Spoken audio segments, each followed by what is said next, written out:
NATO warns Russia against further escalation and announces that it will defend its territory in the event of similar violations of its borders, such as the one that occurred a few days ago in Estonian airspace. The Kremlin's increasingly aggressive stance towards the West is the main topic of discussion, both at the alliance's headquarters and at the UN summit in New York. Russia strongly denies the accusations made by its neighbors and their NATO allies. This is NATO's first observation flight as part of the Eastern Sentry mission, launched by the alliance after the Russian drone attack on Polish territory. One of the most important elements of the expanded early warning system is in the air, the E-3A aircraft, monitoring the airspace on the eastern flank. It can see far into the territory of Belarus and Russia and detect incoming missiles, drones, or aircraft well in advance. We're here to gather as much information as possible about possible threats to the airspace of the alliance and then report it off to our allies so that they can react to every possible threat.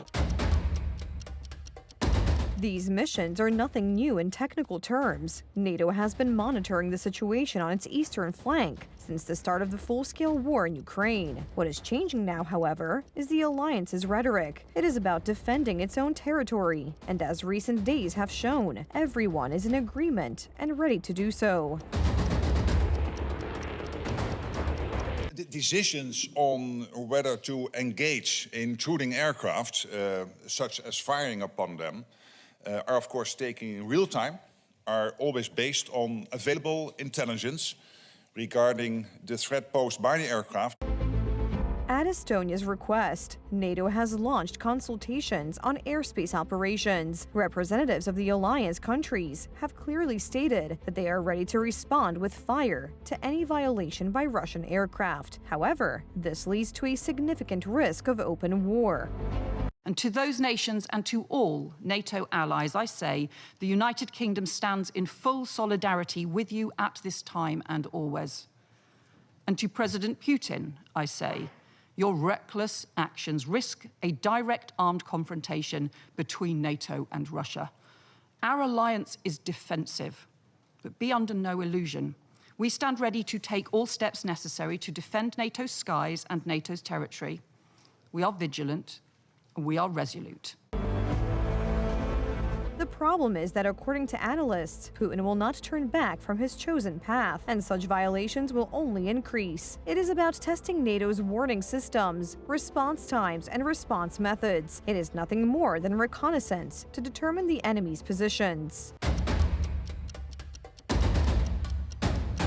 The Institute for Eastern Studies warns that Putin is increasing military reserves by expanding the army. His actions do not so much indicate an intention to suspend hostilities in Ukraine as preparations for a large-scale conflict. We see a pattern. Russia is testing European borders, probing our resolve, undermining the security of the whole of Europe. Russia will continue to provoke as long as we allow it.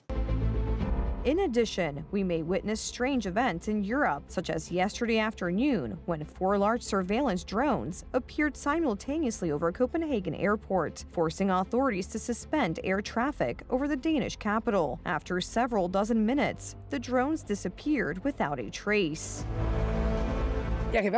Under no circumstances can I rule out the possibility that Russia is behind this. We have seen drones over Poland that should not have been there. We have seen actions in Romania. We have seen violations of Estonian airspace. We have seen cyber attacks on European airports last weekend. And now there were drones in Denmark. And it seems that there were also drones in Oslo, Norway. So in this regard, I can only say that this is, in my view, a serious attack on Danish critical infrastructure.